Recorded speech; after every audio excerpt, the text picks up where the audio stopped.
स्वागत है हमारे YouTube चैनल एजू किरण पर। इसके पहले इकोनॉमी की एक क्लास आप लोग पढ़ चुके हैं, जिसमें इकोनॉमी की बेसिक जानकारी दी गई थी, जिसमें हम लोगों ने पढ़ा था अर्थव्यवस्था और अर्थशास्त्र के बारे में। साथ ही उसमें हम लोग पढ़े थे एडम स्मिथ महोदय साहब के बारे में, जिनकी एक पुस्तक थी the wealth of a nation, जिनकी हम लोगों ने परिचर्चा की थी। और साथ ही साथ भारत सहित विश्व में कितनी प्रकार की अर्थव्यवस्थाएं पाई जाती है उसके बारे में हम लोग अध्ययन किए थे। आज उसी के बारे में पढ़ेंगे हम लोग। तो पहला हमारा टॉपिक है अर्थव्यवस्था के क्षेत्र। अर्थव्यवस्था के क्षेत्र को मुख्यतः 3 भागों में विभक्त किया जाता है।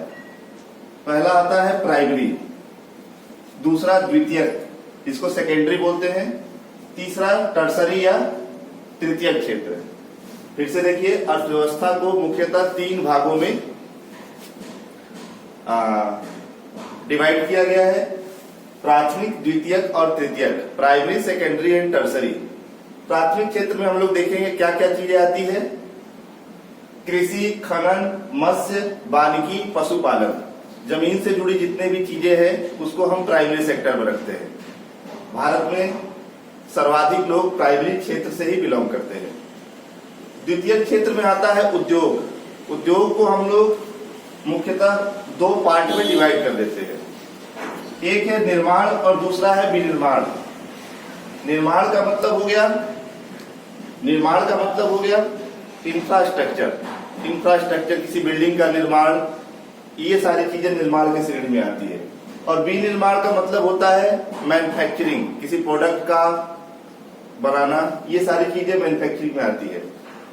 तीसरा है टर्सरी, इसके अंतर्गत जितनी भी सेवाएं हैं, सर्विसेज, ये तृतीय क्षेत्र के अंतर्गत आती है। बैंक, बीमा, शिक्षा, स्वास्थ्य, पर्यटन, मनोरंजन, ये सारी चीजें हम लोग तृतीय क्षेत्र में देखते हैं। अर्थव्यवस्था में इन तीनों क्षेत्रों का राष्ट्रीय आय का वितरण देखेंगे। किस क्षेत्र का राष्ट्रीय आय में कितना वितरण है। सबसे पहले प्राइमरी सेक्टर का 17%। सर्वाधिक व्यक्ति प्राथमिक क्षेत्र से ही बिलोंग करते हैं, परंतु इसका योगदान सबसे कम है, 17%। द्वितीय क्षेत्र का योगदान 29% या 29%, और सर्वाधिक तृतीय क्षेत्र का योगदान है 53.5%। ये राष्ट्रीय आय का वितरण प्रतिशत है विभिन्न क्षेत्रों का। फिर से देखिए, प्राइमरी का 17%, सेकेंडरी का 29% या 29%, तृतीयक का 53.5%। इसके बाद कुछ परिभाषाओं को पढ़ेंगे हम लोग, जिसमें सबसे महत्वपूर्ण परिभाषा जीडीपी। ये इकोनॉमी का मोस्ट इंपोर्टेंट पॉइंट है। जीडीपी का अर्थ होता है gross domestic product, it means सकल घरेलू उत्पाद। इसकी परिभाषा पर ध्यान देंगे हम लोग। किसी राज्य के भौगोलिक सीमा के अंतर्गत एक वित्तीय वर्ष में उत्पादित अंतिम वस्तुओं एवं सेवाओं के मौद्रिक मूल्य का योग ही जीडीपी कहलाता है। जैसे कि मान लीजिए ये कोई देश है या कोई राज्य है, इसकी सीमाएं इस तरीके से विस्तृत है, इसके अंदर जितना भी प्रोडक्शन होता है, जितना भी उत्पादन होता है, उसके मौद्रिक मूल्य का योग ही जीडीपी कहलाता है। जीडीपी अर्थात ग्रोस डोमेस्टिक प्रोडक्ट। इसमें एक नोट पॉइंट है, जीडीपी जितनी बेहतर हो उस देश का ग्रोथ रेट उतना ही बेहतर माना जाता है। यदि किसी देश के ग्रोथ रेट के बारे में जानकारी चाहिए तो हम लोग जीडीपी के आधार पर पता लगा सकते हैं कि वो देश विकसित हो रहा है, उसका ग्रोथ रेट के बारे में हम लोग जानकारी प्राप्त कर सकते हैं। अगला है जीएनपी। इसकी परिभाषा जीडीपी से मिलती जुलती है। जीएनपी का मतलब ग्रोस नेशनल प्रोडक्ट, सकल राष्ट्रीय उत्पाद। किसी राज्य द्वारा एक वित्तीय वर्ष में उत्पादित अंतिम वस्तुओं एवं सेवाओं का मूल्य, जिसमें विदेशियों द्वारा प्राप्त आय को घटाया जाता है, जबकि विदेशों में भारतीय द्वारा अर्जित आय को जोड़ा जाता है। जीडीपी के बारे में हम लोगों ने देखा था, किसी देश के भौगोलिक सीमा के अंतर्गत जितना भी प्रोडक्शन होता है, उस प्रोडक्शन में विदेशी कंपनियां या विदेशी व्यक्ति भी काम कर रहा है तो उसकी भी आय को जीडीपी में जोड़ दिया जाता है। लेकिन जीएनपी में ऐसा नहीं होता है। जीएनपी में विदेशियों की आय को या विदेशी कंपनियों की आय को घटा दिया जाता है और विदेशों में रह रहे भारतीयों की आय को जोड़ दिया जाता है। इसी को हम लोग बोलते हैं जीएनपी, ग्रोस नेशनल प्रोडक्ट, सकल राष्ट्रीय उत्पाद। परिभाषा से स्पष्ट हो जाएगा। परिभाषा फॉर्मूला देखिए इसका, GNP equal to GDP minus देश में विदेशी आय प्लस विदेश में भारतीय आय, यानी कि हमारे देश से विदेशी आय को घटा देंगे तथा विदेश में रह रहे भारतीयों की आय को इसमें ऐड कर देंगे। इसी को हम लोग बोलेंगे जीएनपी, यानी कि सकल राष्ट्रीय उत्पाद, ग्रोस नेशनल प्रोडक्ट। इसके बाद अगला देखेंगे एनएनपी, नेट नेशनल प्रोडक्ट, अर्थात शुद्ध राष्ट्रीय उत्पाद। जैसे हम लोग पढ़े थे जीएनपी की परिभाषा, जीएनपी का हमने जस्ट इसके पहले रिपीट किया, उसी से रिलेटेड है ये। जीएनपी में से मूल्य ह्रास अर्थात घिसावट को घटाने पर हमें एनएनपी प्राप्त होता है। ह्रास का मतलब होता है घिसावट। कोई भी मशीन है या कोई भी मशीनरी से हम जब काम करते हैं तो उसमें घिसावट आती है। उसी घिसावट को जब हम जीएनपी में से घटा देते हैं तो हमारा एनएनपी निकल जाता है। शुद्ध राष्ट्रीय उत्पाद, जिस तरीके से दूध में से पानी निकालने पर हमें शुद्ध दूध प्राप्त होता है, उसी तरीके से ठीक शुद्ध राष्ट्रीय उत्पाद में अगर हम ह्रास को घटा देते हैं जीएनपी में से तो हमें एनएनपी प्राप्त हो जाता है। इसके बाद अगला है एनडीपी, शुद्ध घरेलू उत्पाद, नेट डोमेस्टिक प्रोडक्ट। जीडीपी में से मूल्य ह्रास को घटाने पर हमें एनडीपी प्राप्त होता है। जीडीपी की परिभाषा देख लिए थे हम लोग, किसी भौगोलिक सीमा क्षेत्र के अंतर्गत एक वित्तीय वर्ष में उत्पादित अंतिम वस्तुओं के मौद्रिक मूल्य का योग ही जीडीपी कहलाता है। और उसी जीडीपी में से जब हम मूल्य ह्रास को घटा देते हैं तो हमें एनडीपी प्राप्त हो जाता है, अर्थात नेट डोमेस्टिक प्रोडक्ट, शुद्ध घरेलू उत्पाद हमें प्राप्त हो जाता है। इसके बाद हम लोग देखेंगे सबसे most important topic, national income. National income के बारे में पढ़िए।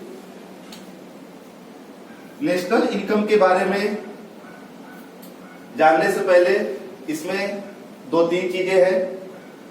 जब एनएनपी को बाजार मूल्य से बदलकर फैक्टर कॉस्ट पर निकाला जाता है तब यह नेशनल इनकम कहलाता है। फैक्टर कॉस्ट का मतलब होता है कारक लागत। कारक लागत के मतलब वस्तु का मूल्य, जो एक्चुअल कॉस्ट है उसी को हम लोग फैक्टर कॉस्ट बोलते हैं। इसकी एक परिभाषा है नेशनल इनकम निकालते कैसे हैं। नेशनल इनकम को जब हम एनएनपी में से एनएनपी यानी कि शुद्ध राष्ट्रीय उत्पाद में से इनडायरेक्ट टैक्सेस को घटा देते हैं और सब्सिडी को जोड़ देते हैं तो हमारा नेशनल इनकम प्राप्त हो जाता है। इनडायरेक्ट टैक्सेस अभी हम लोग आगे पढ़ेंगे। डायरेक्ट और इनडायरेक्ट टैक्सेस, टैक्सेस के दो प्रकार है, प्रत्यक्ष यानी कि डायरेक्ट टैक्स और दूसरा होता है अप्रत्यक्ष का यानी कि इनडायरेक्ट टैक्सेस। उसी इनडायरेक्ट टैक्स को एनएनपी में से घटा देते हैं और सरकार के द्वारा सब्सिडी दी जाती है। आप लोग सुने होंगे अक्सर सिलेंडर पर, पेट्रोल पर, केरोसिन पर आदि चीजों पर सरकार के द्वारा सब्सिडी दी जाती है। उसी सब्सिडी को जब जोड़ दिया जाता है और इनडायरेक्ट टैक्सेस को घटा दिया जाता है एनएनपी में से तो हमारा राष्ट्रीय आय पता चल जाता है। अब राष्ट्रीय आय के बारे में कुछ जानकारी प्राप्त करते हैं भारत के विषय में।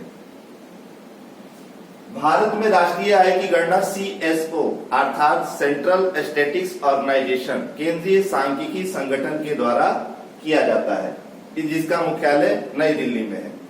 इसका मुख्यालय जो है नई दिल्ली में है। भारत में आय वितरण से संबंधित जितनी भी डेटा है प्रकाशित की जाती है वो सब सीएसओ के द्वारा किया जाता है, जिसका मुख्यालय नई दिल्ली में है। इसकी स्थापना 2 मई 1951 को की गई। इसकी स्थापना 2 मई 1951 को की गई। इसके अतिरिक्त स्वतंत्रता से पूर्व भी भारत में कई अर्थशास्त्रियों के द्वारा राष्ट्रीय आय तथा प्रति व्यक्ति आय के बारे में जानकारी दी गई थी। अक्सर परीक्षाओं में पूछ लिया जाता है, उसको हम लोग पढ़ेंगे। सबसे पहले प्रथम राष्ट्रीय आय का मापन दादा भाई नौरोजी ने 1868 में किया। दादा भाई नौरोजी ने 1868 में भारत का टोटल राष्ट्रीय आय 340 करोड़ बताया, और साथ ही साथ बताया कि भारत में प्रति व्यक्ति 20 रुपए प्रति वर्ष उसका आय है, और भारत का टोटल राष्ट्रीय आय बताया उन्होंने 340 करोड़। फिर दूसरे व्यक्ति आए फिंडले सिराज। 1911 में फिंडले सिराज ने भारत का टोटल राष्ट्रीय आय 1942 करोड़ बताया, तथा प्रति व्यक्ति आय उन्होंने 49 रुपए बताया प्रत्येक भारतीयों का। इसके बाद 1913-14 में दो अर्थशास्त्री बीपी वाडिया और एमएन जोशी ने भारत का राष्ट्रीय आय तो नहीं बताया, परंतु प्रति वर्ष प्रति व्यक्ति आय उन्होंने 44 रुपए 5 पैसे प्रदर्शित किया। इसके बाद 1931-32 में BKRV राव ने भारत का राष्ट्रीय आय 1689 करोड़ तथा प्रति व्यक्ति आय 44 रुपए प्रदर्शित किया। तत्पश्चात भारत के स्वतंत्रता प्राप्ति के पश्चात 4 अगस्त 1949 को हमारे देश के महान अर्थशास्त्री PC महालनोबिस की अध्यक्षता में राष्ट्रीय आय समिति का गठन किया गया।